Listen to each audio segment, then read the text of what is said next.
Hello YouTube Nation, this is Mr. Bone 66 Crush and I'm going to make another cooking video. This time I'm going to actually do smoked pulled pork.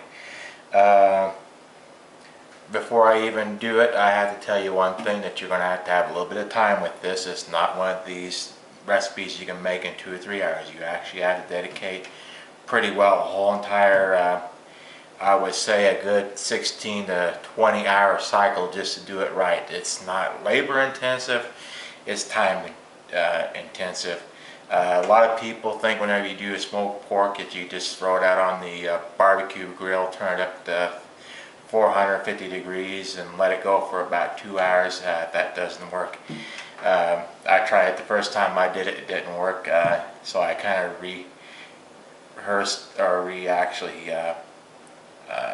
I actually did some research on the matter and actually found out how to do it the right way, and I actually did it, and it actually works good. It's about 9 o'clock in the evening right now, so what I'm going to have to do right now is actually make a marinade injector for my pulled pork, and actually inject it and leave it overnight. When I get up in the morning, I'll actually start the actual baking and smoking process. When I get up in the morning, I'll actually go through all that. But right now, I'm actually going to make the marinade injector for it. As you can see, I got just a simple bowl for mixing right here. I'll just have to go to the refrigerator, get a couple of ingredients out for that, and I'll be right back.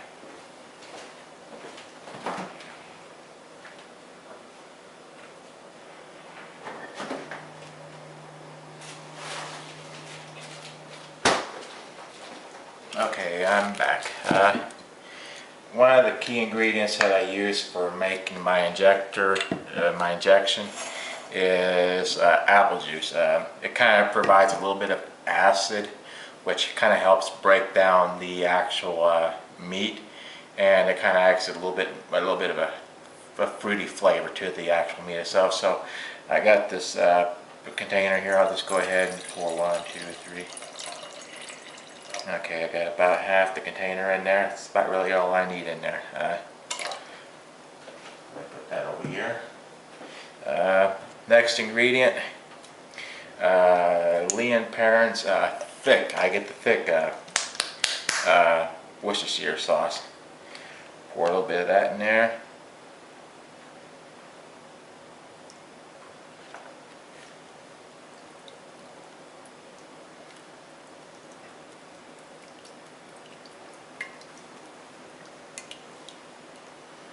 And until I get about two or three good tablespoons in there. Okay. Over here.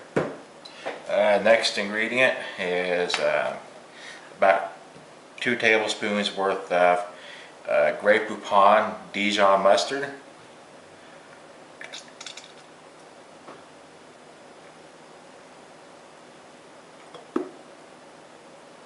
Which gives a little bit of spice to it. Okay. The next ingredient is Lawry's seasoning salt. I usually put about a good tablespoon in there, something like that, right there.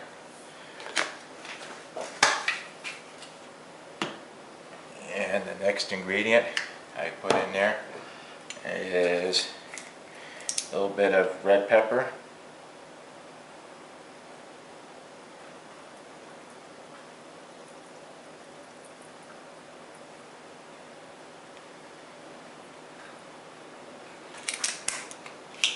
Okay. And then what I have here is a little bit of my pork rub that I have. I usually put just a little bit in there, so I kind of have just a little bit of my flavoring of the pork rub that I'm going to be using later on in here. And then I'll put maybe about a good tablespoon and a half of that right in there. Kind of get it all coated up. That's done.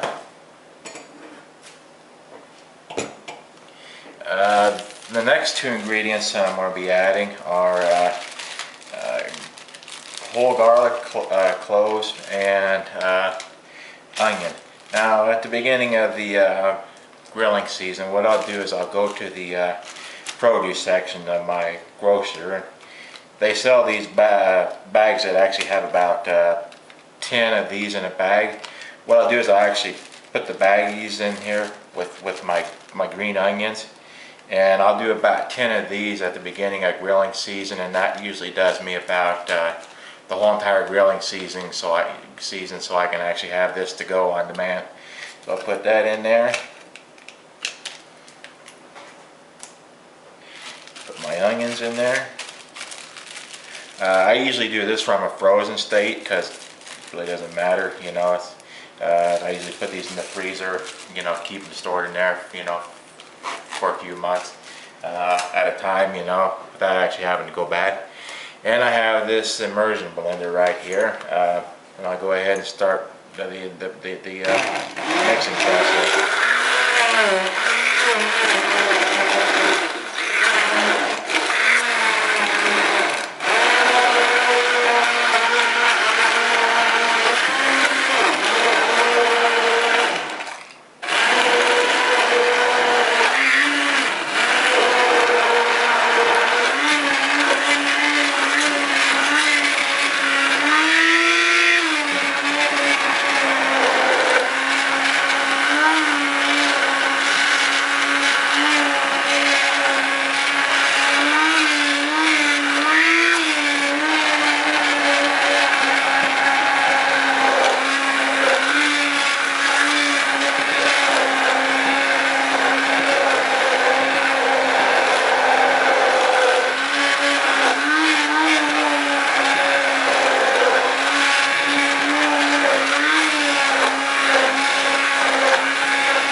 Okay, as you can see, it's all frothy and everything in there. It's pretty good. I'm going to go ahead and rinse this off real quick.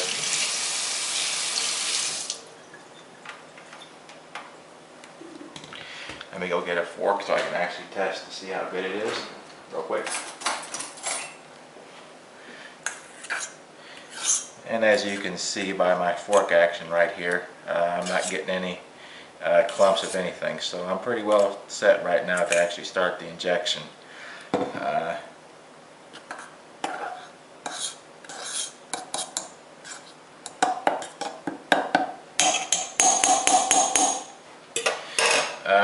I was at the grocery store just a little bit earlier today. I picked up about a 6.5 pound Boston butt roast, so I'll go ahead and get that out.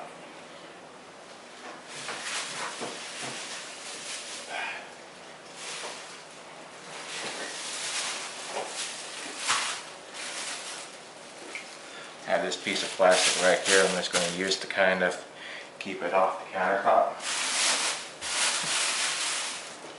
And I'll go ahead and actually cut it right here, then I'll bring it back to you.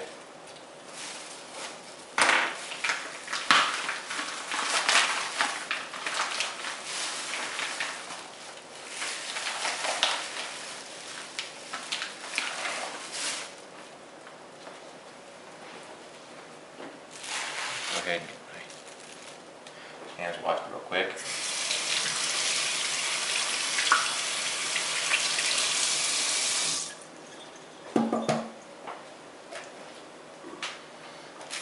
Okay, on these Boston butt roasts, they call them a butt, but they really don't come from the butt. They actually come from the shoulder of the pig. They actually have another arm roast that actually comes down further than the butt, and it's really used that for smoked pork, pulled pork. It actually works good too. As you can see, there's a bone in it that runs right here into right here. This part here is actually free of bones from here on out, so you only have to add this bone right here to contend with. But that bone actually is a really good indicator of the doneness of your meat. So, you know, that's actually a good thing to actually have that bone in there, because whenever you get a done pulled pork, you know, later on today, it'll be a good indicator of how well it's done. Okay, so I got my injector right here.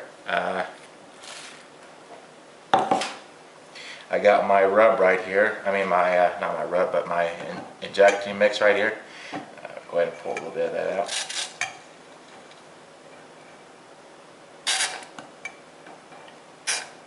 Okay, and just start kind of injecting it in there.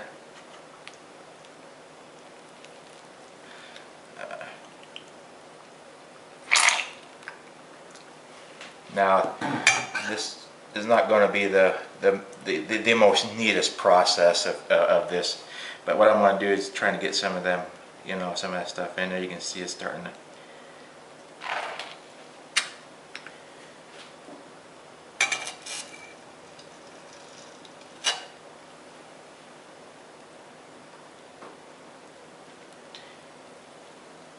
You can see it's starting. Now when you do this, it's a good idea not to actually back up your injector until you actually get it out of your deal, because you might get some, you know, stray meat in there and that might clog you up.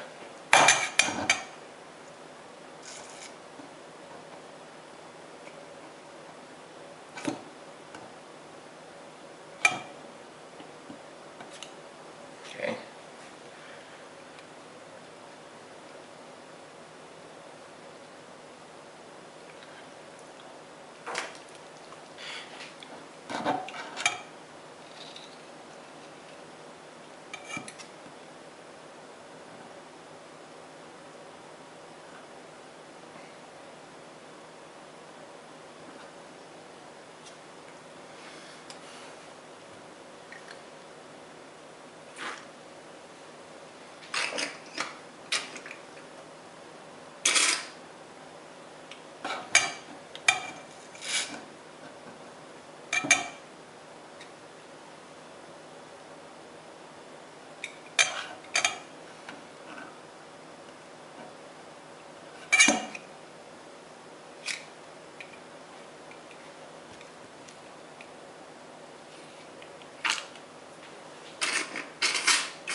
Now the reason I'm putting that in the sink like that is to actually get anything that might actually clog it up.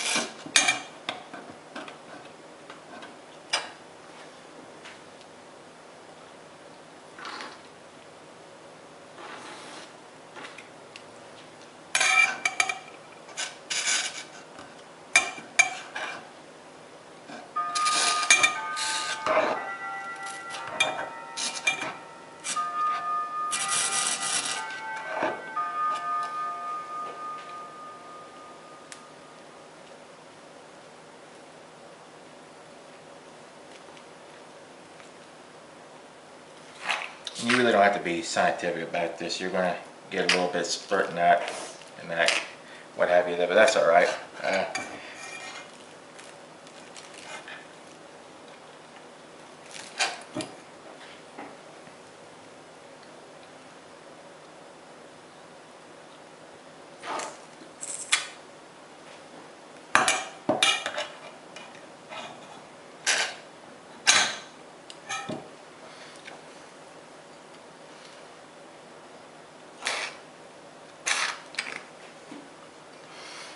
Okay, I got a few punctures in here on this side.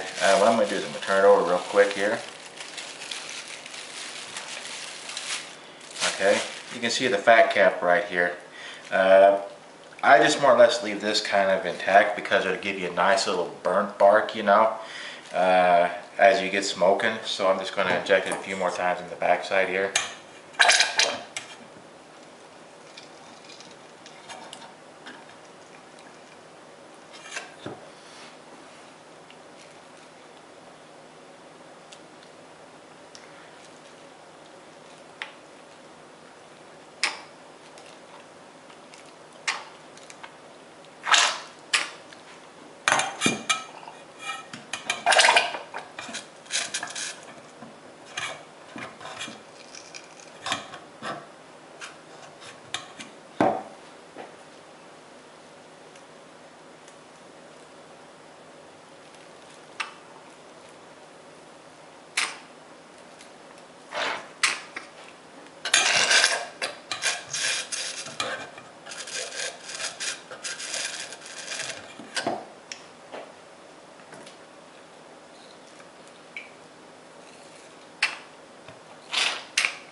getting a little bit that's actually leaking out because I'm hitting that bone right there.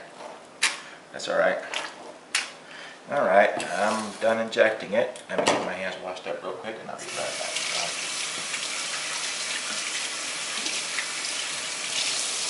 Now when I get done injecting this, what I'll do is I'll take it. I have, let me get a plate real quick.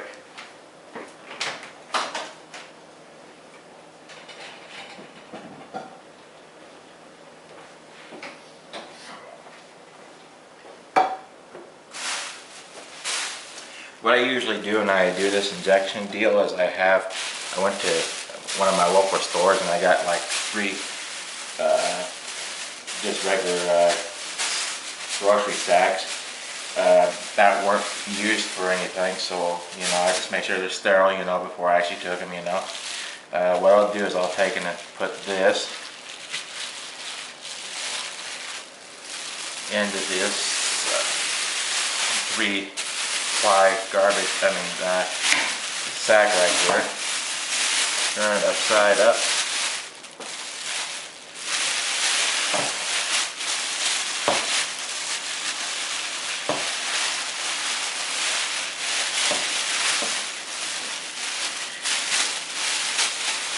And what I'll do is I'll just pour the rest of this marinade injector right on top of this, just like this. Just let it go in there, kind of like slather in there. I got quite a few punctures in there, so it's going to seep in just a little bit. And I'll come in here at about 2 o'clock in the morning, turn around and actually kind of make sure it's lathered up again of stuff. And I'll take the pull fork from the butt here, right here. Put it on a plate. And I'll take it and put it on the lowest rack of my refrigerator.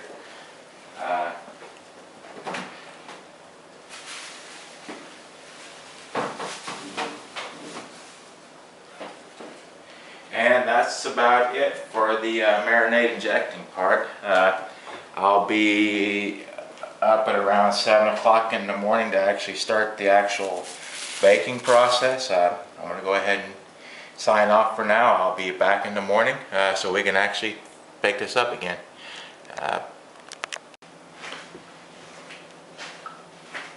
Hello YouTube Nation, this is Mr. Bowen, 66 Crush. Basically, I'm continuing this video that I started yesterday. It's 8 o'clock in the morning. I put out my Boston butt last night at about 9 o'clock in the evening to marinade with the injection that I put into it last night.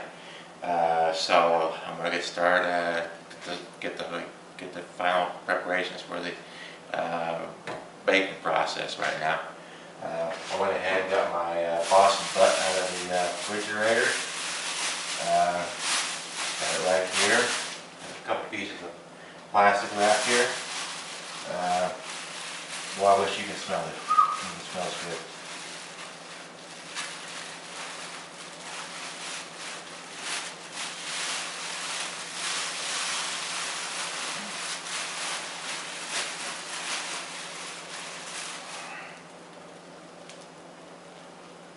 Got it centered right here. Let me wash my hands a little bit.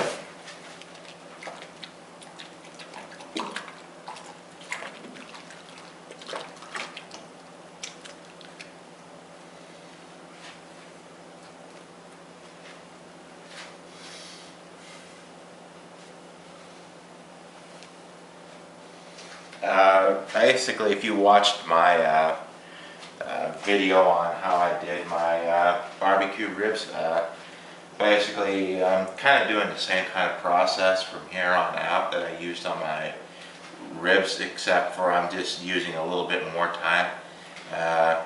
It's 8 o'clock right now.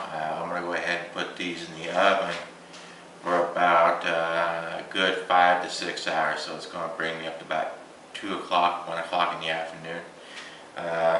What I'm going to do is I'm actually going to start putting my rub on. As you can see, I got everything all kind of centered here, so it's nice and centered. This here is about a 6.5 pound butt. I'm the only one living here, so it's going to make great for leftovers. I do have a way I can actually freeze this stuff to actually make it really, last for quite a few months if you want. One of these days I'll post my recipe for my rub. So I'm putting my rub on here, right here. On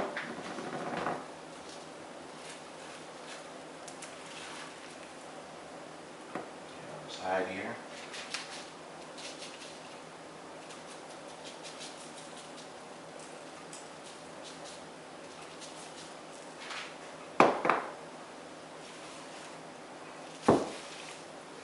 Back side of it, my fat cap side. Now I was in the store yesterday and I seen Boston butt that actually had this fat cap over here. I actually removed. You actually want to keep that on there. What it does, it actually gives you a lot more moisture to work with as you're smoking, so you're not drying your meat out.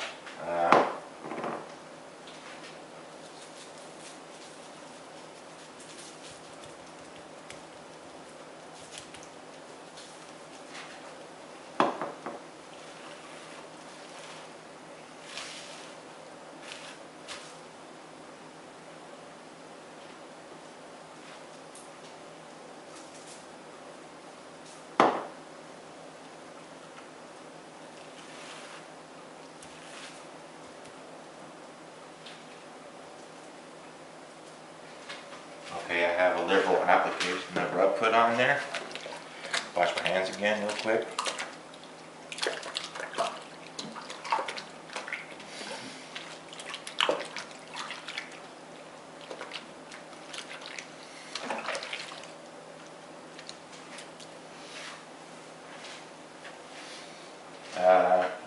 When I put this in the oven, I already have my oven preset at 205.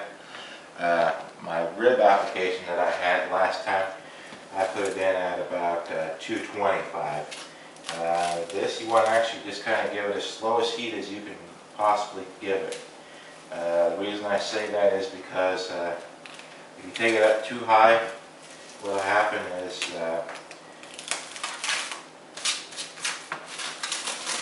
it'll actually seize the meat up and it'll actually start drying the meat out, and it won't actually be tender. It'll be just really hard to chew on. So I got this all done.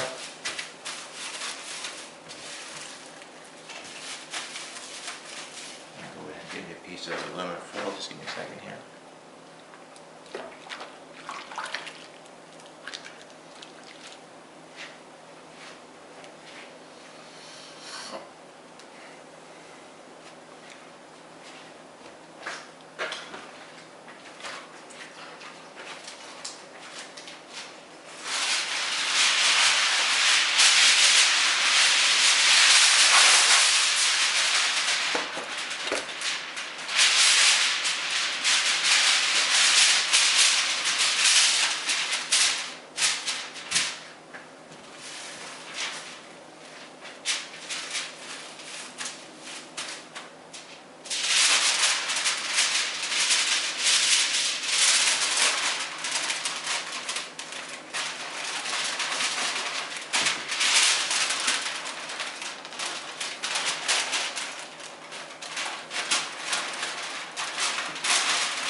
I didn't pack that too tight because I'm going to actually use this same piece of foil actually on my smoker at about 2 o'clock when I put this out there. As you can see, it kind of fills up a pretty good size oven rack right here. Just be right back if you see that. Get my oven ready.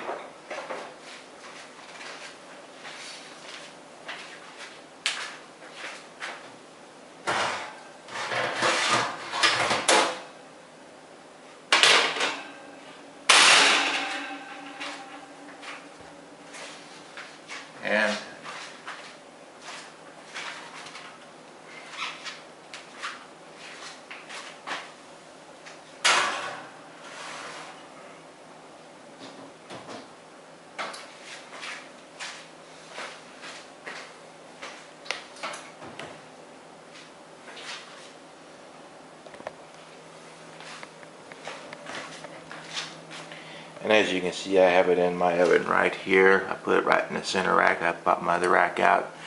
Go ahead and shut it up. And just let it go for up until about 2 o'clock. And I'll go ahead and start my prepping my grill about that time, and we'll go ahead and go from there then. Hello, it's about 2:45 in the afternoon. I just basically pulled my pulled pork butt out of the oven at about 15 minutes ago. Let it rest just a little bit. Just get it down to temperature just a little bit. I got it back in my smoker right now. I just basically got the firebox going. You can see the smoke is all coming out all the ends of my barbecue. You can see coming out the top here. Take a quick look at the meat inside real quick here. You can see the meat is actually cooking in there. Got its all juices like I did my ribs. I'll just let this go for a little bit. Give you a little quick look inside my firebox real quick. You can see that's all some good old fire in there.